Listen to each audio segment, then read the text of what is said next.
Welcome, everyone. I'm very excited about this new series. So we're working on this project together. I'm going to introduce my interlocutors in a second. This is both for Voices with Vervaeke and the Cognitive Science Show. And it's towards a metapsychology that is true to transformation. How do we understand human transformation in a way that is true to the reality of this very profound and important process, and very much something that needs to be better foregrounded and better clarified given our current situation. And so the two people joining me on this journey, one of them is very familiar to you. It's Greg Enriquez and Zach Stein. And I'm going to let both Greg and Zach introduce themselves, say why they're here, what they're hoping to get out of this. And then we'll come back to the topic of metapsychology and transformation. And I will introduce an initial set of problems that we're going to try and address together. So Great. Greg, please. Thank you, John. I'm super psyched to be here for my third round of extended dialogos. First on consciousness, then on the self, now on transformation. That's a hell of a lineup. I'm super thrilled to be joined by Zach, who actually got me thinking about the concept of metapsychology, and I've been obsessed with that term ever since. So I'm indebted to him for that. I'm really excited about this series, and because it brings together for me things that really go to the whole root of my sort of professional career as a clinician. When we work with people, we look to see where they are, where they're wounded, how they might transform into a more optimal state. That's certainly a background question we clinicians have. And then my question was, well, how the hell do I know anything about that? And what can I bring to ground that in a way that's both scientifically rigorous and wise? And I really feel like actually the field doesn't necessarily know how to do that very well, but maybe things are happening so that we can advance that. And I see this conversation as very much about that. And I'm super psyched, and I really look forward to diving in with both you and Zach. So thanks for having me, and I'm super psyched. I'm excited too. This is the perfect conversation for me to be in. I think about these topics. I have I guess a couple decades now just studying developmental psychology specifically across all the sub branches, and including the stuff that's quasi-clinical, including the stuff that's heavily cognitive, including the stuff that's emotional, and broadly speaking, kind of like a neo-Piagetian. I cut my teeth on Piaget, studied with Kurt Fischer. And so this question of transformation or development is actually central to the way I think about the psyche. Just that it's been my main problem with existing psychological models is that they tend to be static or horizontal, and not talking about the fact that at one point that was just a single cell in the mother's womb. And the entire nervous system unfolded, and then over a course of epigenetic growth. So I've been very fascinated by these topics. And of course, they're widely misunderstood. I worked for a decade doing psychometrics in the field of cognitive development. So looking very specifically at micro-developmental patterns with very precise measurements.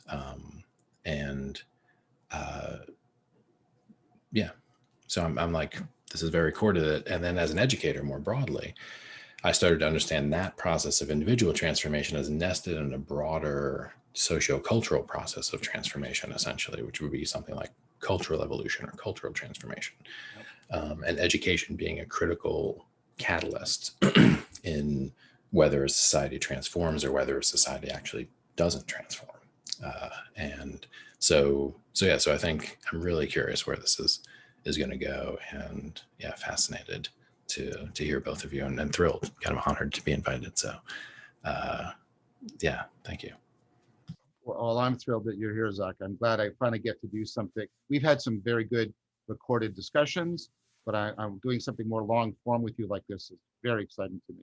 And I should let everyone know that this idea for this course is not mine, it's Greg's. Greg was really inspirational in getting this together. So the enthusiasm you're both bringing to this is reciprocated completely. So we'll slowly unfold what a metapsychology is, but you can just a preliminary idea is, meta is the Greek word above and beyond. It's a reflection on psychology. It makes use of things like, the philosophy of psychology and philosophical psychology to give us extended reflection on what is psychology and also what should psychology be. Because when you're talking about a discipline, you're not just talking about a phenomena, you're talking about human endeavor. And therefore, it is right to talk about, well, what are we endeavoring for? What are the goals? And what are the methods? So it is properly to talk about it not only descriptively, but normatively. So that's all an initial first pass on what a metapsychology is. As I said, that will become clearer as we wrestle with the problem of transformation. And Zach is exactly right about the prejudice in a lot of psychology about towards development. I've got a video out there called Dynamical Developmental Psychology, Its Powers and Its Perils. And it relates, and I'll just relate it again. I was a participant in said prejudice. So when I was, Me too, so. yeah, when I was doing my cog sci in the graduate, it was very much, and I'll mention his argument in a few minutes, a fan of Jerry Fodor. This was the predominant model in cognitive science, in cognitive psychology, still the predominant model. I'm going to use a standard term for describing it. It's called the computational paradigm. And why that's important, and we don't have to get into any AI technicalities. I just want to say what's going on there. And the basic idea here is you study the mind. The brain is the hardware, and it does biological development. But what do you care about that? Because the mind is the software, and you don't have to study the origin of software. You don't care how the software was produced in your computer. What do you care about? You care about its functionality. And how do you understand its functionality? By understanding its logical structural form. You understand, basically, when you figure out the programming code, you'll have figured out the mind. And so I, like most of my fellow graduate students, had disdain for developmental psychology. We had to, of course, take some obligatory courses. I remember once, I don't know, I think it might have been me, it might have been somebody else, but I said, you can reduce all of developmental psychology to this: baby plus delta baby equals adult. And that's all it is. And there's nothing going on there. I was never that bad. I met guys like you. in graduate school. Yeah. I was just a little underdeveloped. But. So first of all, I don't want to just demonize Fodor. Fodor was astonishingly brilliant. I want to try to give you his argument, and it's an argument explicitly directed against Piaget, who's already been invoked. And and part of what I want to do is I want to present the problem. Now, I want to also say that I am now very critical, extremely critical of that earlier version of myself and that position. I would now. It's like you've developed, John. I would now say I'm exactly the opposite, and this is coming out of what's called 4E cognitive science. I argue explicitly for a dynamically developmental model of the mind, or if we want to be more comprehensive, of the psyche, such that I think you cannot separate its functioning from its developmental history. You can't. So the idea in the old computational model is I don't have to know anything about something's history or how it's developed. All I need to know is how it functions. But as I'm going to partially argue today, and I think it'll come up in some of what we're saying, it's obviously in Piaget. If you see the mind as inherently self-organizing, in a self-organizing system, there is no way to separate function and development. It functions by developing, and it develops by functioning. That is now my stated position. But I want to start by problematizing the very issue that would have made me see development as, like I did, in such a dismissive fashion. So first of all, is this an okay place to start for you two gentlemen? Sounds like a good place to me. Okay, and so what I want to do is I'm going to start with Fodor because of the historical connection I just made, and then I'm going to move to consider two more recent important arguments that make transformation problematic. One is L.A. Paul, and she literally wrote the book called Transformative Experience. And she's one of the great philosophers out there right now talking about this stuff. We'll get into Agnes Callard's related work later. The other is another important philosopher about the self that was mentioned in The Elusive I quite a bit, Galen Strawson. And we talked about this before, but I want to foreground it. The Strawson has what he calls the paradox of self-creation. And I think, and he means this very broadly, any kind of process of self-transcendence, development. All right, he has a problem with it. I want to go through that. And now let's start on that, but let me be very clear that I'm using the word transformation to mean not just what we typically mean by transformation, but also what is called qualitative learning and qualitative development. Let me just give a brief thing about that. And I'll use two different figures to contrast them, Locke and Piaget. So Locke was one of the first people to propose a developmental theory in sort of modern science, the post-Enlightenment period. And Locke has a purely quantitative model of learning. So what that means is, for Locke, all you do is acquire more information. And once you've acquired enough information, you're no longer a child, you're an adult. If I could somehow cram more rapidly the information into a 5-year-old than it normally takes, I could, within a year, turn a 5-year-old into an adult. That's a direct implication of Locke's view. So all you're doing is amassing more information.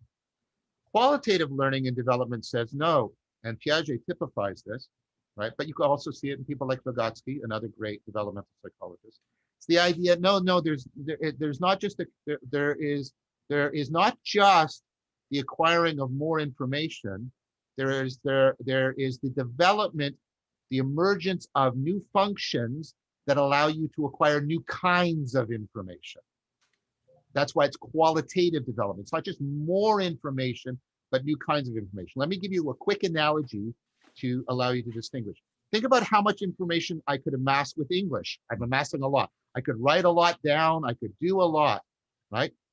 But notice there's certain kinds of information I can't capture because it doesn't have a certain function. Now, suppose you taught me Cartesian graphing. There's a reason why we use graphing so much, because it's very hard to convey in English what a graph is doing. And graphing allows you to discover new kinds, and especially when you start to move into multidimensional graphs, you can discover new kinds of information that you're not processing directly via English. I'm not saying that all development is through math or anything like that. I'm just offering an analogy. So notice how much I could keep learning more and more with English, but that's different from the new kinds of things I can learn when I get the new function of graphing. So staying within English would be sort of purely quantitative learning and development, but acquiring the new function of being able to graph, that's qualitative. That's meant as just an analogy, as a helpful example.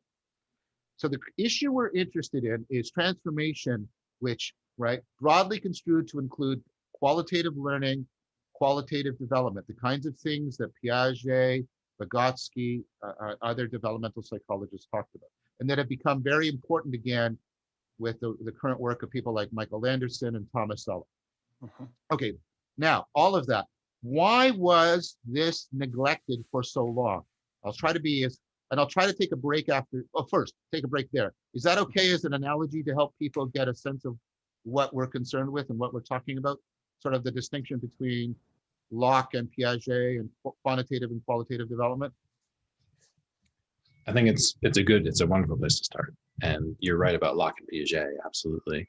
It's worth noting that the Lockean blank slate is such that it's not just quantitative, but it's also just like passive, just like literally pumping it in.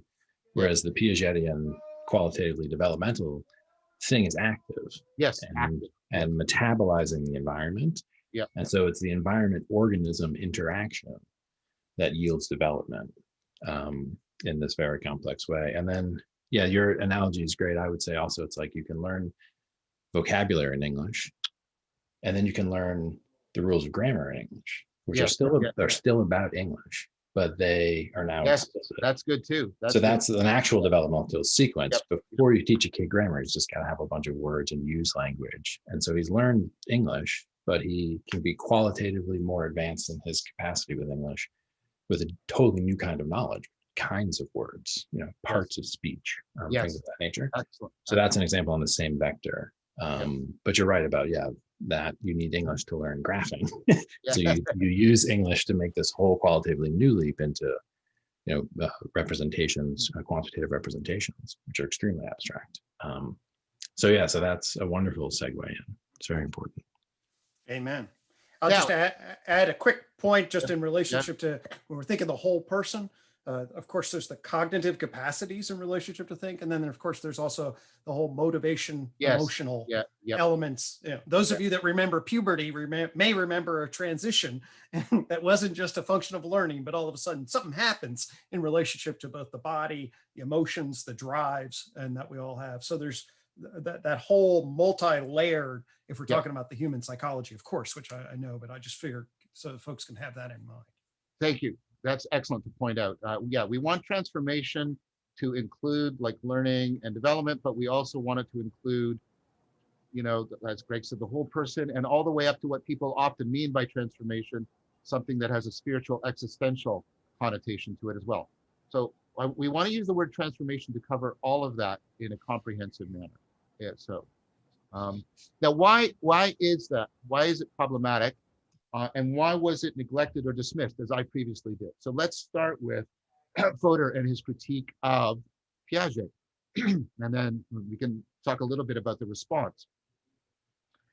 So Fodor has a very famous argument against Piaget. It's called the specificity of learning argument. Now, the argument runs off of those presuppositions that I mentioned, the computational model. So the dominant, and it's still the dominant model, although it's being very seriously challenged now. But the dominant model of the mind is the computational model. The mind is basically a very complex computer program software. The brain is the hardware. I could run the same software on different hardware. That's the whole proposal of artificial intelligence as a computational project. And so Fodor said, okay, well, a program is what? Well, a program is basically a logical structure. That's non-controversial, I think. Right. And so what I mean as a computational program. And then Fodor says, okay, well, notice something about logics, he said.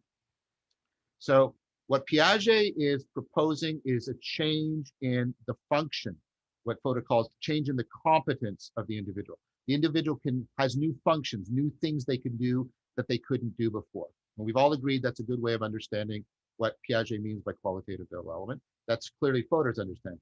And then Fodor says, okay, but if the mind is a program, the mind is a logical structure, and changing the logical structure means changing the functions of the logic. You go, okay. Well, what that means is going from what's called in logic, a weaker logic to a stronger logic. So you go from something like predicate logic to modal logic. What's predicate logic? Predicate logic is I can represent subjects and predicates, and I can do things about that, and I can do all or some, right? So I can do an argument like all men are mortal, Socrates is a man, therefore Socrates is mortal. But I can't do arguments that involve necessity and possibility. I can't do, it is necessarily the case that, or it's possible that. For that, I need modal logic. Now, the thing that Fodor is right about, and there's deep reasons for this, but he's absolutely right about it. If I'm in predicate logic, I can make all possible moves within predicate logic, and I will never get modal logic. There is no logical way to manipulate a weaker logic to get a stronger logic. Does that, first of all, just make intuitive sense, right? Yeah. And so Fodor's argument is qualitative change would be movement from a weaker logic to a stronger logic, but there is no computational way to go from a weaker logic to a stronger logic. So qualitative change is an illusion. That's the argument against, and it's explicitly directed against Piaget. And when I was a Fodorian, I thought, yeah, that's right. Because what do human beings do? They step out of the logic and they introduce axioms. And then Fodor says, oh, axiom introduction, that's this abduction process, and right, that's the relevance realization, of which he was very much aware, but he had no solution for, and he throws up his hands. So what that means, if we stop and think about it, is, this is going to be a little bit bold, but there's no inferential logical way to go through qualitative development. Now, you can do one of two things with that. And Fodor did both, and he did them at different times. You can either say, then qualitative development is an illusion, or, and he did that, he also did this, everything is already there innately.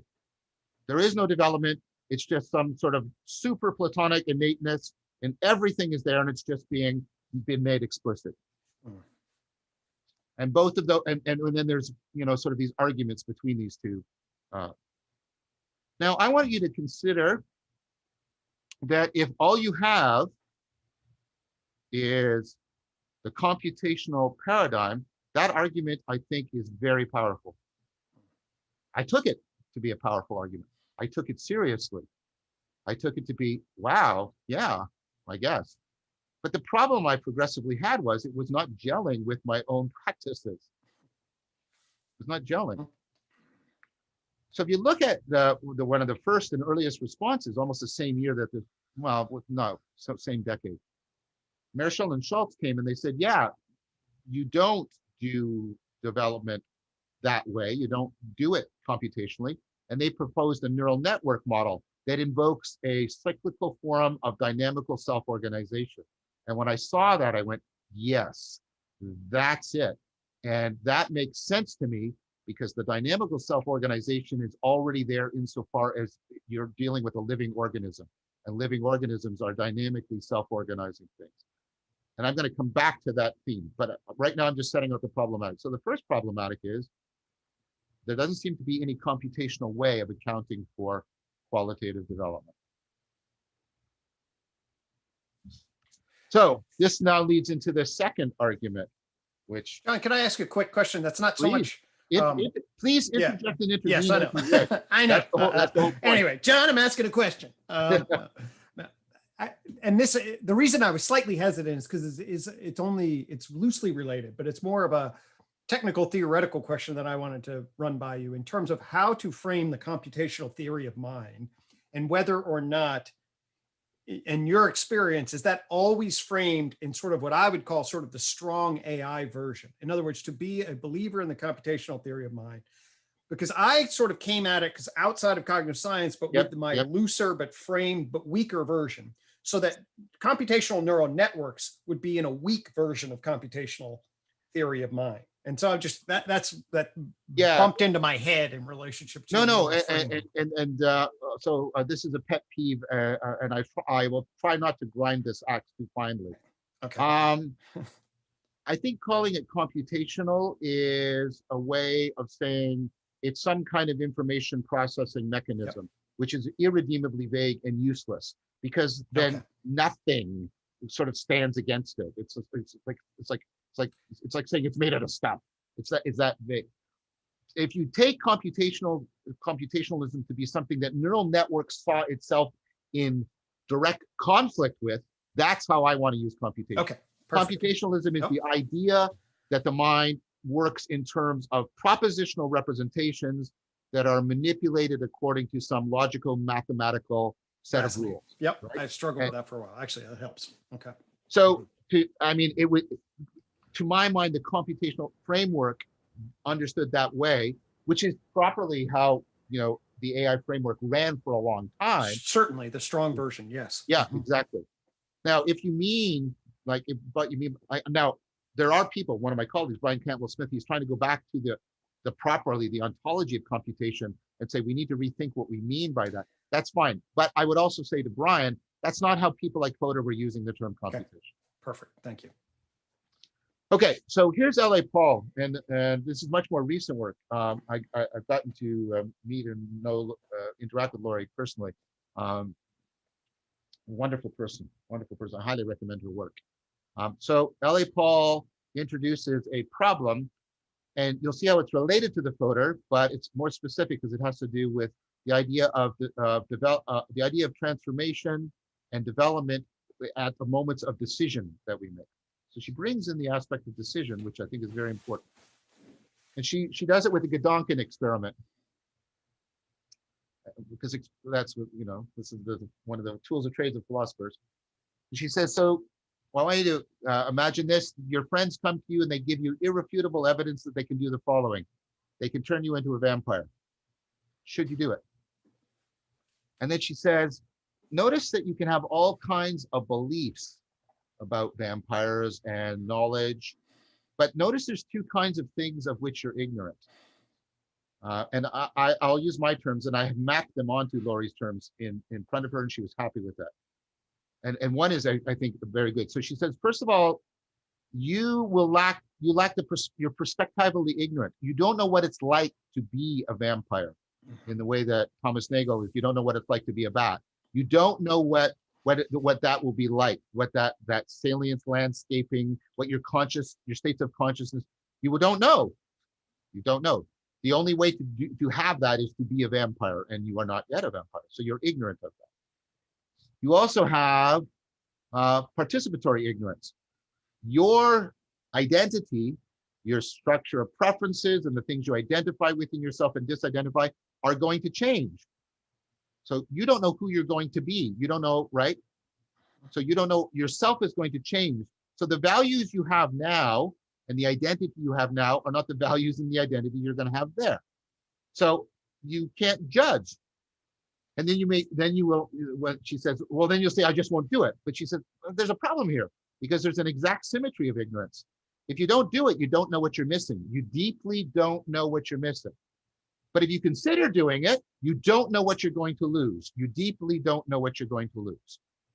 And notice what she's done. She said, you have no information about the requisite probabilities, and you have no information about the requisite utilities, because you're absolutely ignorant of those.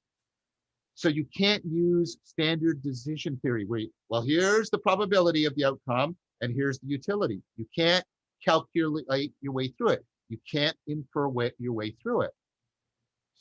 And then you go, who cares? I'm not going to ever be a vampire. And then she says, but notice you face exactly that kind of decision in these kinds of situations, deciding to have a child. You don't know what it's going to be like to be a parent. Being a child gives you no clue what it's like to be a parent. No clue at all. Your whole set of structures, your egocentrism is in fact going to be challenged in a way you can't foresee. And I've had children. She's absolutely, all of a sudden you're up all night like a vampire. Right? You don't know what it's going to be like, and you don't know who you're going to be. Decide to enter into a long-term romantic relationship with somebody. You don't know what it's going to be like, and you don't know who you're going to become. Should you do it? Should you not do it? As soon as you realize this, she says, you realize that most of the decisions we consider the important decisions in our life, the ones that will involve a transformation, where there's a deep change in our perspectival and participatory knowing, these are some of the most important decisions of our lives, and they're exactly the ones in which the standard decision theory models that we're given are useless. They can't help us. That's her argument, and she goes over and over it again in the book. That's powerful. So notice again, you can't infer your way through this. So what do? Well, I'll come back to that in a bit. What do we do? What do we do if we don't decide our way through? We don't will our way through, and we don't infer our way through. These are some of the standard scholastic faculties. We don't will our way through in the sense of making a decision, and we don't infer our way through. How do we go through it? Can we go through it? So now I'm hoping I'm making transformation even more problematic. Any questions about any clarification questions about the L.A. Paul argument? I mean, she must handle the fact that you can empathetically imagine what it would be like to be a parent. Especially if you have close friends who've become parents and you have long, intimate conversations with them, you can predict your financial situation. You know yourself pretty well, so you know the traits in you that are unlikely to change. So I guess I'm saying I don't think it's total ignorance. And in developmental psychology, there's the enduring versus transitional structures issue, which is to say, if I enroll in the Army, I'm doing so because I trust myself to behave in certain ways under certain really complex conditions, which I can't predict those conditions. But if I do it correctly, if I'm committing to something correctly, it's actually a trust in the ethical continuity of my decision-making, irrespective of context, which means I do know a little bit about what it's going to be like for me to be a parent. Now, I can't predict precisely, and I see her point, but I also think that it's a problem with decision theory more than it's a problem with transformation as a theoretical construct. Yes, and that. First of all, to be fair to Laurie, and I might have misrepresented it, that's the point you just said, Zach, is Laurie's point. She takes it, and that's what I tried to convey with, no, these are the most important decisions we're making, and decision-making theory isn't covering it. Now, to back up a little bit, one thing Laurie would say is, well, you can't use your history of previous transformative experiences to explain how you do it, because you're getting into an infinite regress issue. You need, right? Now, so that's one, so you built up a trust, and she would say you built up a trust because you've gone through it successfully. But I would still need the question of, but how did you get going through it successfully? That's still, she'd want an answer to that. The first point you made about the empathy is going to touch on something that I'm going to come back to, about this idea of serious play as a way in which human beings actually, they play. And I mean that seriously, that's why I call it seriously, but they seriously play as a way of getting that kind of empathetic understanding you're pointing to. And that's going to involve us, bringing in also some mechanisms like from Vygotsky about internalization and things like that on identification. So I think what you're saying is actually deeply consonant with what Laurie's trying to put her finger on as a problem. The problem isn't with the issue, it isn't with the phenomena. The problem is how we have claimed we make these transitions. That's what she's challenging as deeply as possible. One of the things that this also highlights that I know will be woven through is how do we make value judgments on various sides of this transformation? And that relates to decision theory in terms of like, how do we understand, is it good to have children from one vantage point to another, or even more knotty, or at least that I'll bring us back, or what kind of transformations are good for people? So I think the second question really needs to be addressed very carefully. Very carefully. But, and we will, well, I want to, and I imagine both of you do too. My thing is, you first, before you could, but here's an Aristotelian move. Before you ask what's the good of something, you have to know what it is, right? You have to know what the phenomenon. Just a foreshadowing, 100%. And I want to say that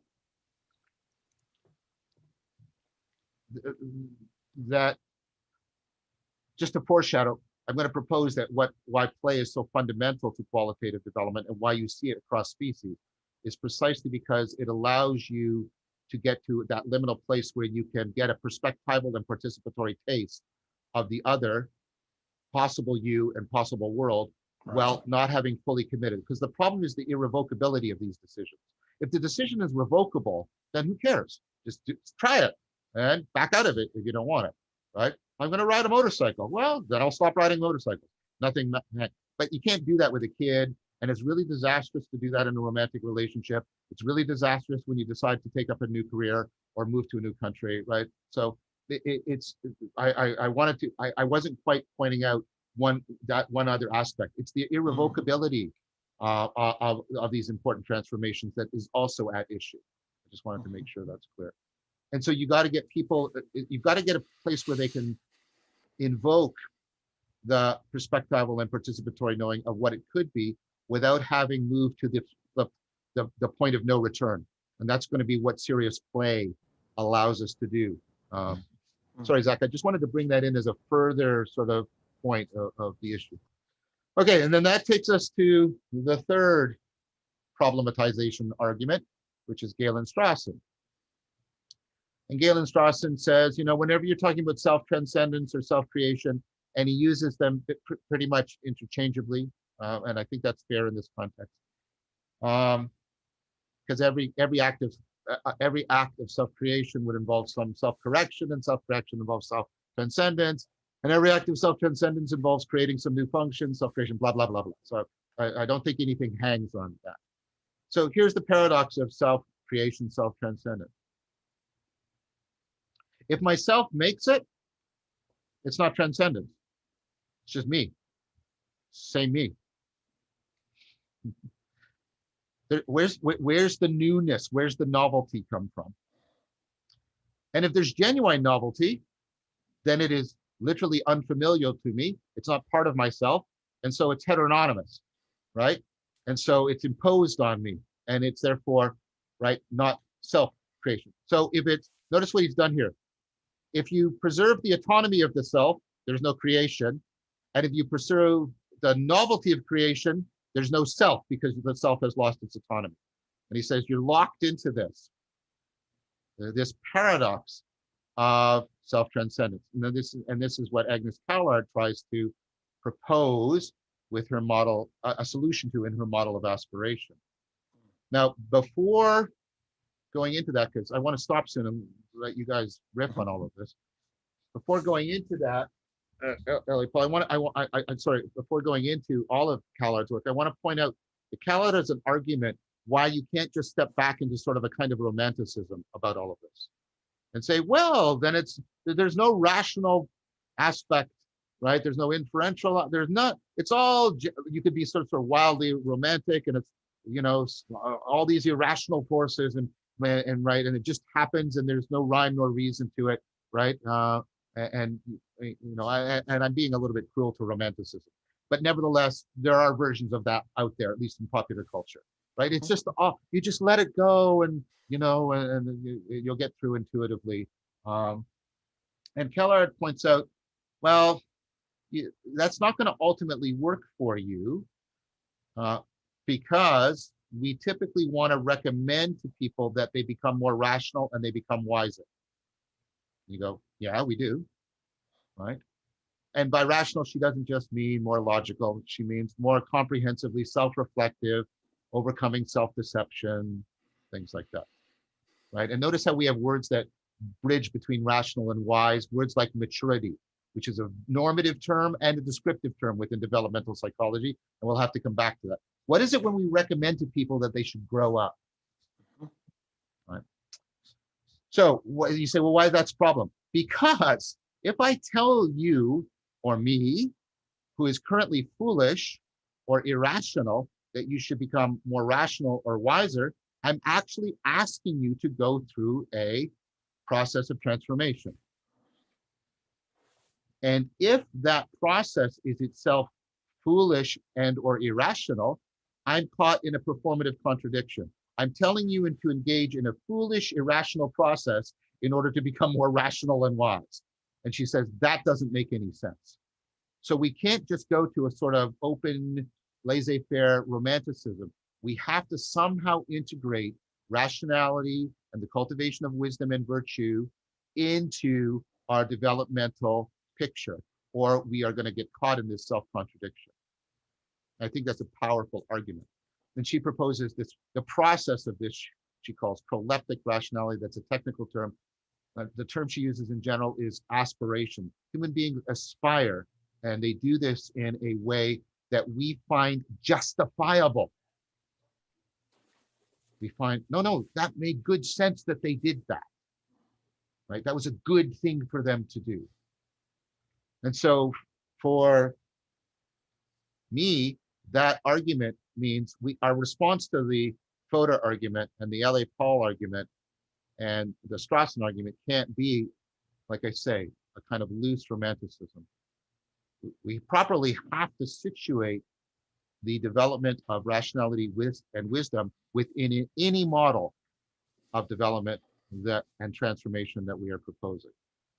I would also add to that, Callard doesn't say that, but in response to Greg, I would say, if we don't incorporate rationality and virtue and wisdom into our developmental model, we will have no normative basis by which to propose some transformations are good and other transformations are noxious.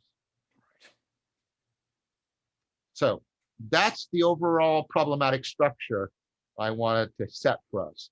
Now, what I'm confident of is that we have, between us, we have powerful resources for resolving and moving beyond.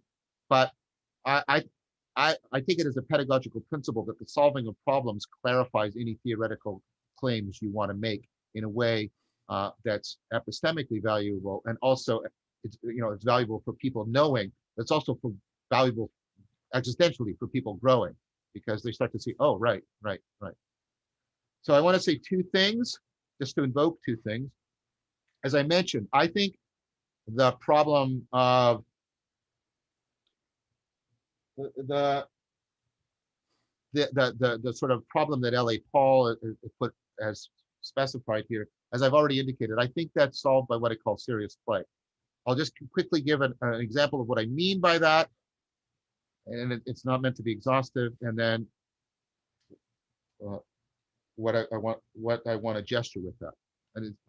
So I asked myself, well, what do people do?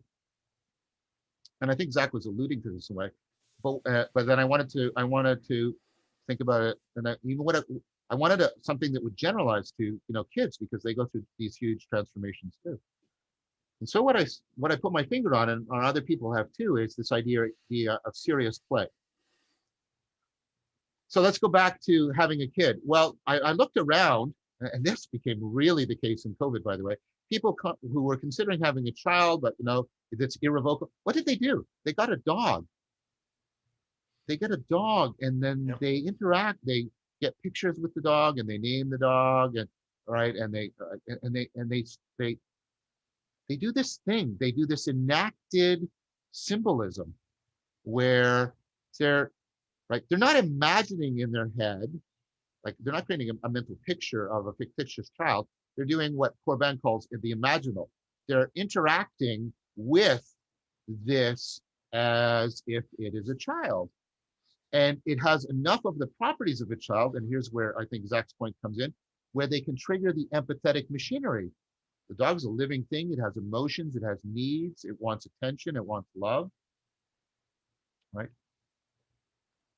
So, you look at that, and you can, there's a sense in which you can start to take the dog's perspective even, and start to anticipate what the dog wants and needs. You start to internalize the dog. And I thought, wow, that's really interesting. So let's note that the imaginal, let's just give you a quick differentiation. The imaginary is like, picture a sailboat in your head. The imaginal is, and I'm using this deliberately, when a kid picks up a stick, right, ties a blanket around them to be a cape, and stands on the porch, and the porch is a ship, and they're a pirate. That's the imaginal. They're enacting it. And notice the difference. They're enacting it, and they can start to acquire some of the perspectival knowing, some of the procedural knowing, some of the skills, and a bit of the sense of the identity of what it would be like. But kids are aware that this is a liminal space. There's work done. I forget the experiment. You get, here's your teddy bear, and the teddy bear needs to be fed, and here's the plasticine cookie, and you're doing this, and the child's doing all of it. Oh, it's Lerman who talks about this. But if you suddenly pick up the plasticine cookie and go to eat it, the child will stop you. The child will stop you. So it's real and not real at the same time, right? And so you get to, and if you notice, and other people have pointed this out, that the need for play is correlated with the intelligence and the sociality of an organism. You can be highly social like ants, but they don't play because they're not individually intelligent. You can be individually intelligent like an octopus, but you're not social. You don't seem to play very much. But if you're both highly intelligent and highly social, you play a lot. Because when you're both highly intelligent and highly social, cognitive complexity, perspectival knowing, and social role, participatory knowing are very important to you. So you have to play a lot. You have to play a lot. So I propose to you that serious play in the imaginal domain is a central function that we use to undergo development. And I want to say, for me, and I don't mean this in insulting terms. I mean this in really respectful terms. For me, that's the domain of the spiritual. That is how people engage in serious play whenever they want to engage in self-transcendence. Imaginal serious play. I think most of religious ritual and religious symbolism is this. So that's the spirit of development, the spiritual dimension for us. The other thing, and this goes back to the Marischal and Schultz and the neural networks and dynamical systems. Neural networks and dynamical systems have a complete answer to Fodor. It's like, yeah, it's not computational. It's a dynamical self-organizing system. And as I said, when something is self-organizing, its development and its function can't be separated from each other. And what they did is they made a neural network that implemented a dynamical system that was able to go through some standard Piagetian stages of development. It's like, there's the answer. And that's back in 96. So one of the things we can do is we can submerge and submit ourselves, and you see this emphasized in Eastern wisdom traditions like Taoism and Buddhism. We can immerse ourselves in the inherent dynamical self-organization of our psyche and our bodies Mhm. in order to afford emergent functions. I want to call that, and here I'm tapping into Michael Washburn from transpersonal psychology, that's the dynamic ground of our being. And I think that's a good way of thinking of the soul dimension of us. Now, those are, I would be horribly pretentious in suffering the hubris, punishment of the hubris if I can claim that that was comprehensive or complete. That is just my way of trying to introduce the spiritual and the soulful, because I know these are important to Zach's work, and I know they're important to Greg, and how I think they can mesh with a different way of understanding the psyche and its embodied nature that would get us out of the problematic of the problem of transformation as given to us by Fodor, by L.A. Paul, and by Strawson. So there, I'm going to shut up now for a very long time. All right, no, that was a great, infrastructure for what, defines the parameters. So I'll just offer a new thought. I know a few thoughts. Zach's got a lot to say. I have a lot to say, but I'll just offer a few things. So I think you have problematized the basic issues associated with development very well. You've clarified them in transformation. For me, the issue that I keep coming back to, just because of my own development and anchoring, is what kinds of transformations shall we seek, and how shall we seek them, and when? What does it mean in relationship to cultivate proper transformation to do what? To higher levels of functioning. And what does that mean? I want to wonder whether or not we could develop a picture of the human condition that's grounded in science and advanced ethical thinking and theological reflection, that would afford us capacities to reflect on that with wisdom and sophistication collectively. And so to me, the issue is, well, what is this? How does it happen? We problematize it in a particular way, get a particular angle on that. And then the issue is, well, yes. And then what are the lines of development, the processes of transformation that might undergird this? And then what are the collective systems that would afford that kind of unfolding in a way that would be wise, ethical, toward the good, etc. And that to me is essentially vacant in relationship to at least what I was trained as a clinical psychologist. And in retrospect, I find that to be pretty traumatic as a trainee, because actually that is essentially what you're asked to do as a psychological doctor. It's also what you're asked to do often as an educator, as a parent, as somebody with teacherly authority. And yet, do we have actual frames that afford sophistication along those lines? So I deeply appreciate the problematizing. I see the framing begin to emerge, and I see enormous amounts of things to be built off of and aspectualized in relation. So I'll just give a brief, this is not a complete answer because I want to hear from Zach. I agree, two things. First is the normative cannot be separated from any of this. And I mentioned that a couple of times. We can't. It has, somehow we've got to bring that properly in. One other thing is, if we talk about the psyche as, a dynamical developmental system, right? We immediately have to move, and this is a way in which fundamentally different from the computational model. We have to move outside of the head, right? So the way in which it is coupled to the environment is important.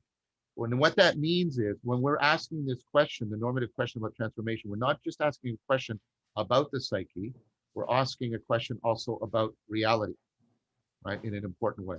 So that normative question, so I'm not giving you an answer, that would be pretentious and premature. I'm just saying, if we see this dynamic developmental model as what will get us out of the problematic, and that's what I'm proposing, then we are committed to, right, that not only is cognition broadly construed, right, embodied, it's also embedded, it's enacted, it's coupled to the world. And so the normative questions have to be, and now we're back into like ancient Greek, right, philosophy, where we're asking not only like, what is it to be a good person? We also have to ask, what is reality such that we can develop within it, right? A model of reality, right? How is reality intelligible, and what is the really real?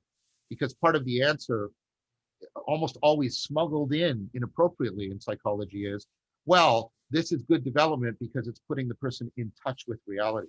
But if you don't bring that explicitly into the question and have a model that directly incorporates it, then I think you're just smuggling in a normativity. And it's often, right, an unquestioned sort of liberal democratic normativity with a very, I don't know, a very superficial truncated ontology. I'll make this very quick and real and pass it right over to Zach. So my daughter, we just moved her off to Nashville, going to PhD in Vanderbilt. Hey, go dad, in biomedical engineering. And as I told her and talked with her some about, as my own reflections as a father, I'll tell you this, that now, 5 years later, it's sort of like, have we done enough to cultivate her spiritual development, frankly? And I'm actually, and so my point on relationship and real investment in this is like, well, what does it mean to develop as a human? And what are the lines of development and domains of development? And I hope we touch on that aspect as well, which I know we will, but that's alive for me. Totally, yeah. I mean, these are very deep waters. And so I'm going to try to say a few thoughts.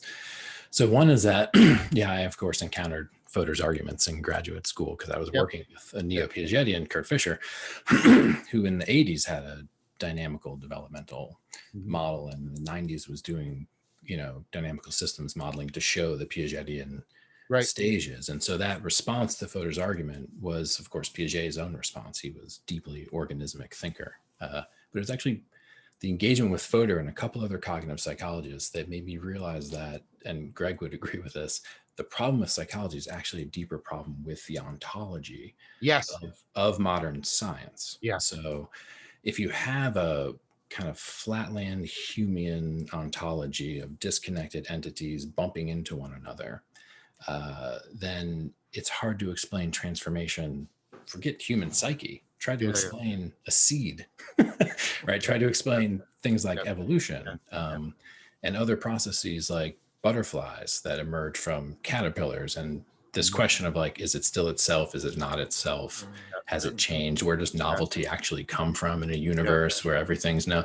So this is actually a deeper ontological question, which is being smuggled weirdly in and problematizing psychology, but it's actually Fodor and company's inability to adopt a more comprehensive and adequate ontology of what the world is. And so this is what, and I was there with Kurt and Howard Gardner and others reading Whitehead, Whitehead. And published a paper with Kurt about Whitehead and the way he performs basically an ontological underlaboring for developmental psychology. Very much. I deepened that story with bringing in Roy Baskar's work and others. And so it's hard to talk about any of those issues which are identified with the psyche in any other field if you don't get your ontology right. And once you get your ontology right and you put your finger right on it, John, then it's not individual entities relating. It's the relationship that's actually primary and the temporal processual dimension that's primary. So this question of like you, the atomistic self, interacting like billiard ball with other objects, how the hell does that change? Well, that can't change. But a self that's inextricably tied through a metabolic relationship and coevolution with environment, then it's not an either or. You're getting both this very complex dynamic of interanimation of mind and world, basically, and that is autocatalytic through developmental stages. So that, I think, is a very interesting way to resolve some of those problems. But what it does is it ends up undercutting the computational paradigm pretty fundamentally, and you end up having to work with an organismic paradigm instead of a computational paradigm, which I think can transcend and include a computational paradigm, because there are some types of things that can be explained pretty well in terms of modeling, but then you fit those into the broader organismic model. And so, and that's very much, it's funny because that was Piaget's view. People don't realize he was one of the greatest epistemologists and philosophers of the 20th century. So he was doing basic ontology, reading Bergson and Bertrand Russell and taking these questions seriously. The massive untranslated stuff that's still in French, which deals with foundational ontological problems, Waddington in particular, and the Wow. work that's being done in self at the time, back long, before it became cool, the work in self-organizing systems. So yeah, all of that I think is important to get, but none of that handles the normative question that you raised. And this is about continuity and discontinuity in terms of the psyche in nature and the distinctness of what has emerged with the human. And again, so this question of like, well, how did mathematics emerge out of an evolutionary stream of biology? Right. Like mathematics, you basically universal truths, quote unquote. We can get to Gödel and incompleteness, but universal truths basically emerged out of completely contingent, random evolutionary process. This was Piaget's question. How the hell did necessary knowledge emerge out of contingent developmental processes? And so that leads some people, Platonists in particular, to be like, oh, there's just a freaking discontinuity. Humans are just so different from nature. But in fact, there is points, and this is why Piaget looked at little kids, there's points where these things actually come online in development, where you get, and this is the qualitative emergence of a form of normativity that's distinctly human. And it's most obvious in things like mathematics and logic, but there's also an ethical or moral form of normativity, which is not completely discontinuous from what we see in pack animals and things, but there's a distinctly normative dimension, which means that psychology can never be merely descriptive.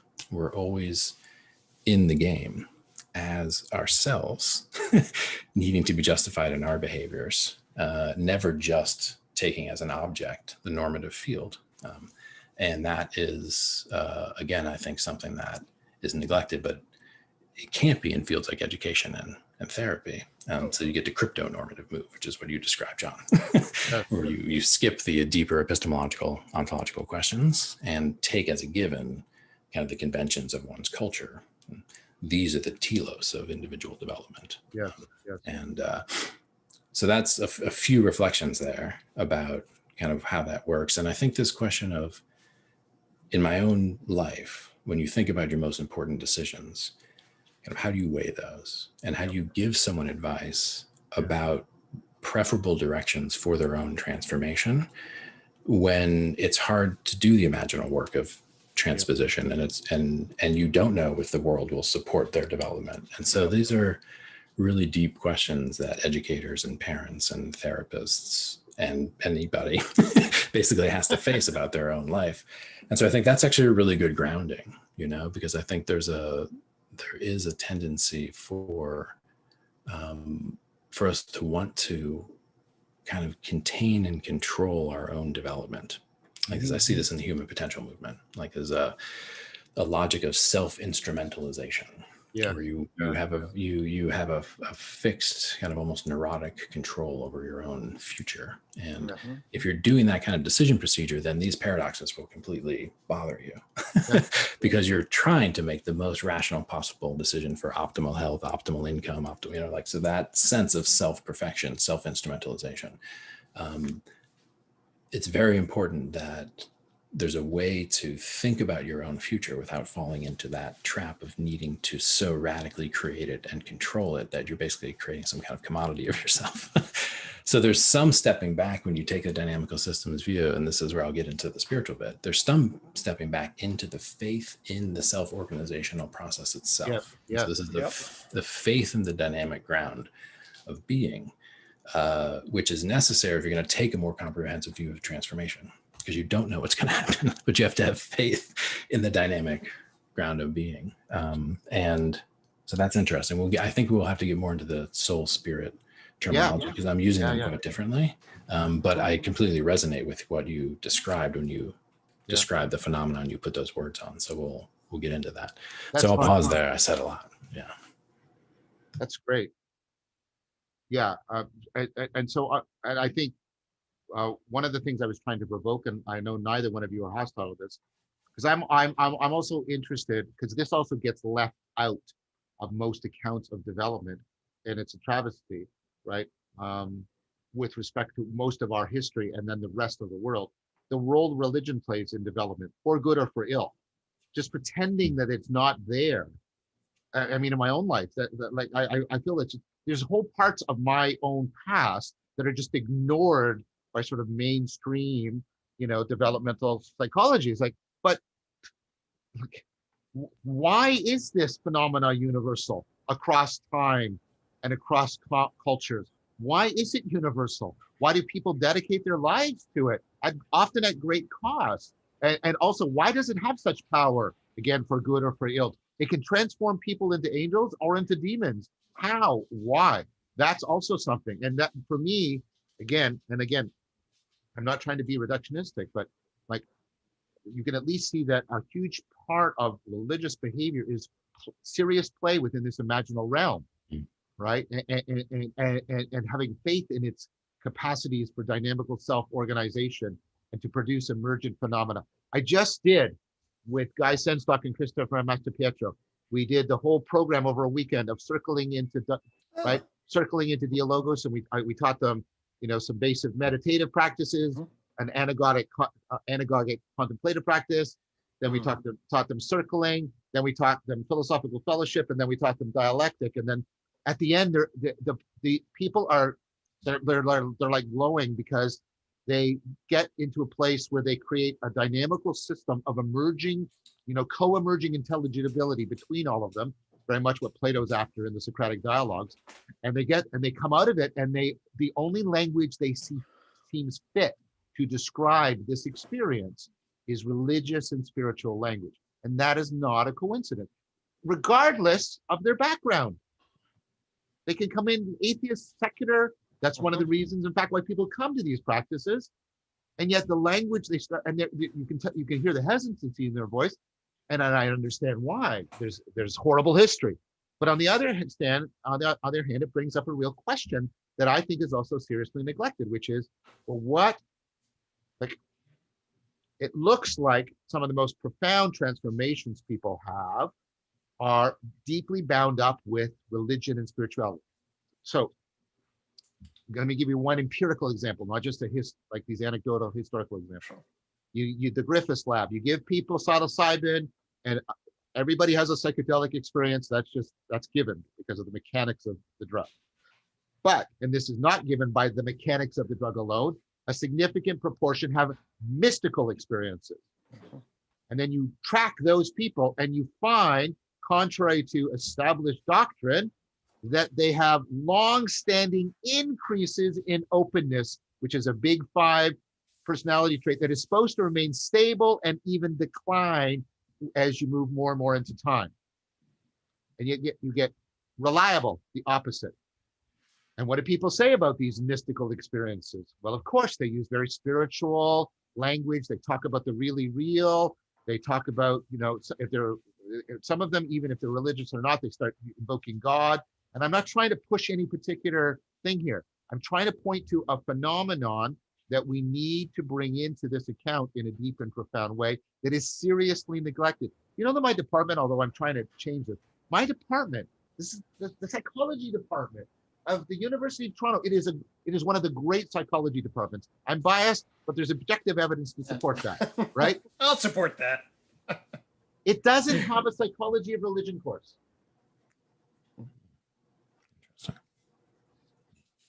I'm with you, John. I mean, it's worth noting a few things just on this line. One is that religion has been aware of transformation and about transformation and build its rituals around those key nodal points in human life that involve transformation, like birth and death and adolescence and marriage and childbirth. And all of those are all places where there are religious rituals. So there's that stack of necessary, inevitable transformations, which religion just layered right on top of. And then the other thing I'll mention is that the experience of the qualitative change we've been describing, the experience of the Piagetian qualitative change,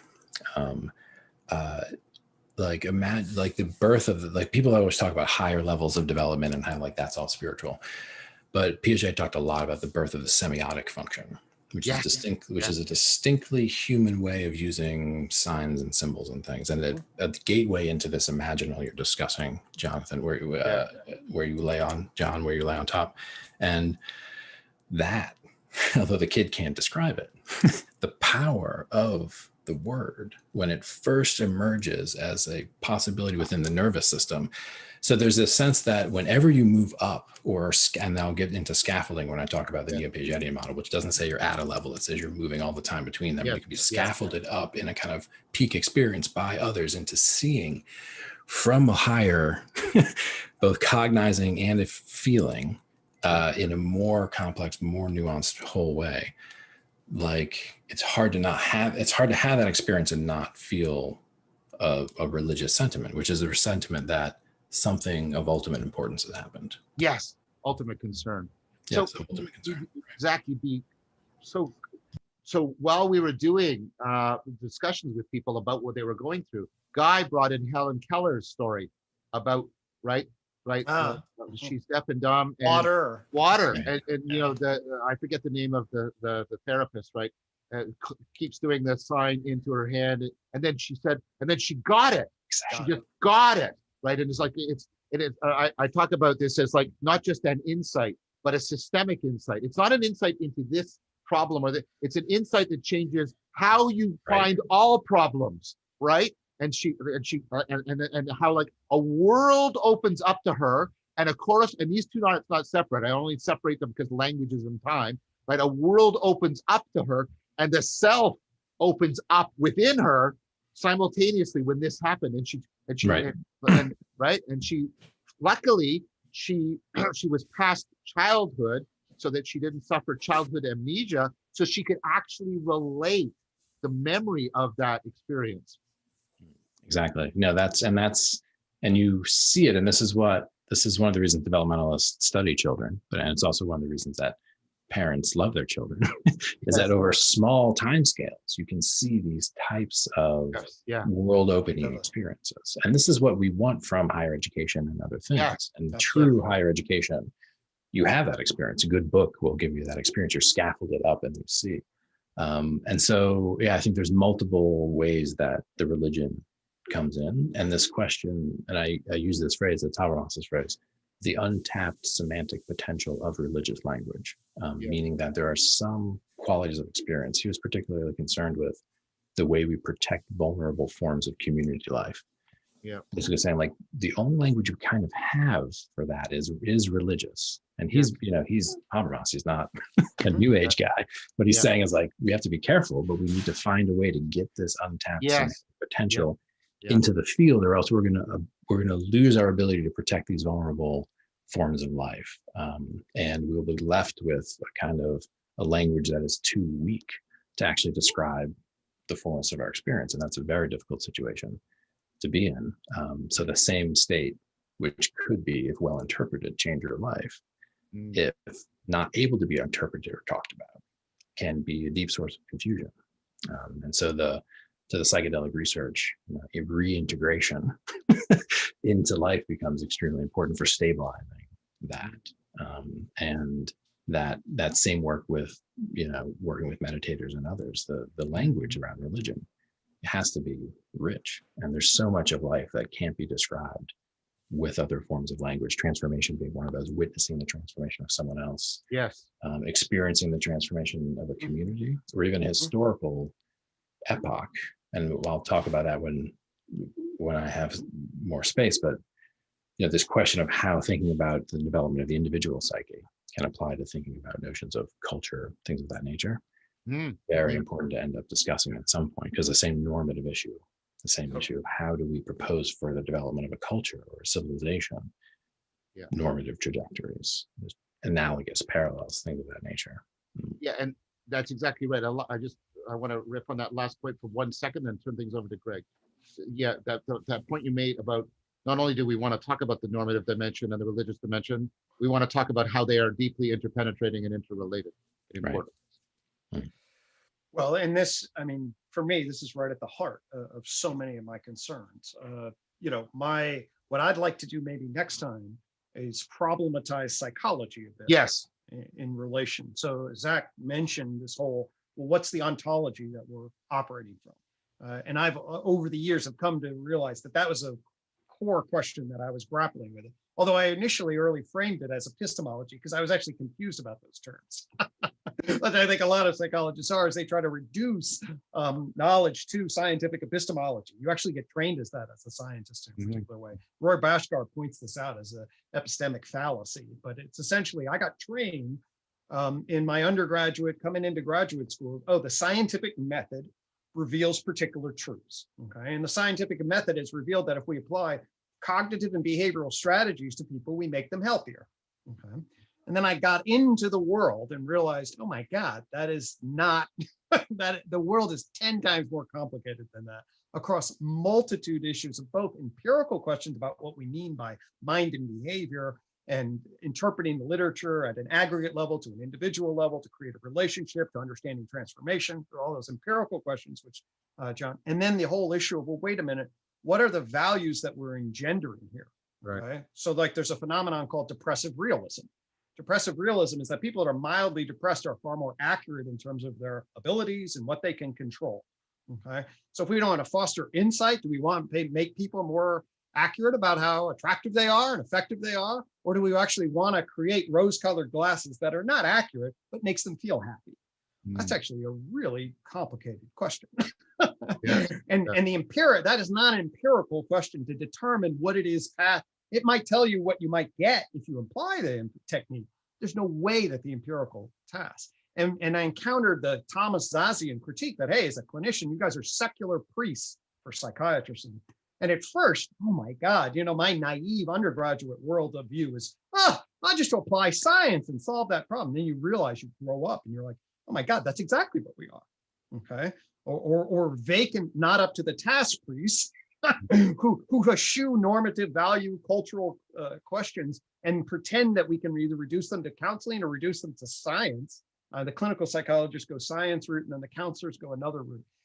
And it's really, and I look out at education, I look out at parenting, I look out at the meaning crisis, and I'm like, this is a pervasive interlocking network of concern and confusion. And so what I'd like to do then is say, well, all right, I had a transformational experience back in 1997, stoned, the tree of knowledge fell out of me, literally in 30 seconds.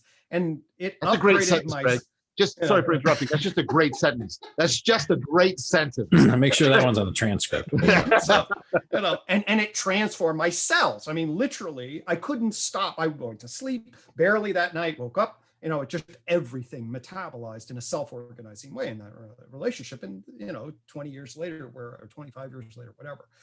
But the point of it is that I'm 100% certain that psychology is tied up in empiricists and inadequate philosophical knots that render it fundamentally confused in its capacity to deal with profound questions that we've laid out on the table. So what I'd like to do is explain that, some of the issues that I bring to bear in relationship to complex, dynamical, adaptive systems view scientifically of the unfolding wave of behavior, and then a humanistic, wisdom-based, religio-based kind of concern that can be brought to bear in relationship to that as we intermingle the is-ought questions that we are wrestled with, and then see if that sets the stage for addressing the kinds of theories of transformations and practices of transformations we might be able to cultivate. So that's great. I think that's I think we should definitely move to that for the next session, and you can take center stage. One request I have about that discussion, something I'd like to bring into it, is I want to also look at the reverse, if I can put it that way, not the reverse of your proposal. What I mean is, we've also inherited within the Cartesian framework an attitude towards transformation within epistemology. What I mean by this is that before, like if you look before sort of Occam, right, there was this proposal that there are many truths that will not be disclosed to you unless you go through significant transformation. So that transformation had a proper epistemological role. There were dimensions of reality, truths that could not be realized unless you realized yourself, unless you went through transformation. And then what you get with Occam, and then developed very explicitly in Descartes, is no, you don't need to go through transformation. All you need is an inferential method. This is the right, you get the emergence of method that gives us universal access. And so I also want, like we've been talking about changing things to understand transformation, but I also want to understand the That's proper beautiful. Yep. epistemological ontological role of transformation that it affords. Can we like can we make sense of that such that it is intellectually legitimate to say things like that? People say that and they're generally dismissed as that's granola, that's new age, right? See, I made a term for this actually. I called it in a paper. I don't think it's actually come out. It's going to be an essays of books about the debate between the Wilberians and the Bhaskarians. It wasn't a debate, Right. it was a collaboration.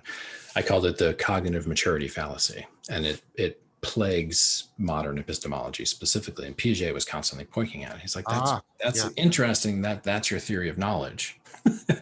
But there's a whole bunch of stuff that people have to go to get up to be the kind of person who thinks that way. And by the way, you can keep going. Yeah. And there's more advanced ways of thinking epistemologically beyond that. And so most of modern epistemology just says, here's the knowing subject, full stop. And yes, exactly. but you're assuming, for example, this knowing subject had nutrition, education, language, mathematics, socialization, like a whole bunch of stuff. Like just assuming that your knowing subject is a fiction, this is Piaget's point. And the growth into the knowing and the growth beyond that form of knowing into higher forms of knowing. Yes, exactly. Exactly. This is what's necessary. And it's been shown in the terms of like the history of science in terms of paradigm shifts. That's what's so remarkable about a contemporary epistemic hubris. Yes. Is that it's like, haven't you guys studied science? Like Yeah. this shit's gonna change. Like, the thing you're hanging your hat on now, 5 years from now, could be completely dismissed. And so that sense of like, yeah, we need to have a theory of learning more important than a theory of knowledge. This was Peirce's view that learning is primary to knowledge. Yeah, I think that person's view is important. And Zach, if at some point because I've read a bit of this literature and it has an influence on the work I do on wisdom. I know there's, some of the neo-Piagetians talk a lot about post-formal operations. And if we could bring that in at some point, because I'm very interested, especially one of the terms that's used by Commons and others is, dialectical, and they don't mean it in the Hegelian. We mean it a little bit in the Hegelian sense, but they also mean it more in the Socratic sense. And what does that? Because I'm interested into about dialectic and dialogos and all of this. So if we can absolutely get into that. Yeah, the work of Mascolo and Sitchis is very, very good in that respect. Excellent. Yeah, the dialectical thinking, post-formal operational thinking, all of that. Absolutely. It's a minefield, but we'll do it. I'm a good friend with Mike Mascolo, and I can second that. Definitely that recommendation. So that's great. So thank you, both of you. It looks like we've got our marching orders for what's going to happen next time. So next time we'll continue to do this. We'll summarize and then we'll summarize. We'll also shift as to who takes sort of the progressive argument baton and the others circle around it. Next time we're going to shift to Greg, and he's going to bring in the important connection to the problem of psychology. And that's also where we will come to the other part of the title. We'll start to talk more about what we mean by a proper meta-psychology and try and get these two more in connection. Beautiful. So I was the host today. I'm going to end it, but as always, I'd like to give the other two people here an opportunity for any final quick words they want to say about what happened today or foreshadowing, and then we'll bring it to a close. I'll just say quickly, as I sort of mentioned, and I feel very alive in relationship to the conversation, it met expectations, and I really look forward to the continued growth and development of this conversation and the transformations that ensue. But the intersection of these questions of transformation and an adequate meta-psychology is really at the core of, I think, the meaning crisis, certainly at the core of my own work, and the mental health crisis that we see. So I couldn't be happier than to engage in this, and do it with the two of you guys. It's just a real honor, and I'm psyched. So I'm good. Yeah, I would just echo the enthusiasm. This exceeded my expectations. It was a blast. We got really deep really quickly, which is, I think, what this topic demands. And looking forward to how it unfolds. And with Greg, I think we're all going to transform as a result of this, and we'll see where it ends up. That is my fervent hope and my strong expectation that that's what's going to happen. I can already feel the presence of the logos in what we're doing. So thank you very much, gentlemen, and we'll see everyone next time.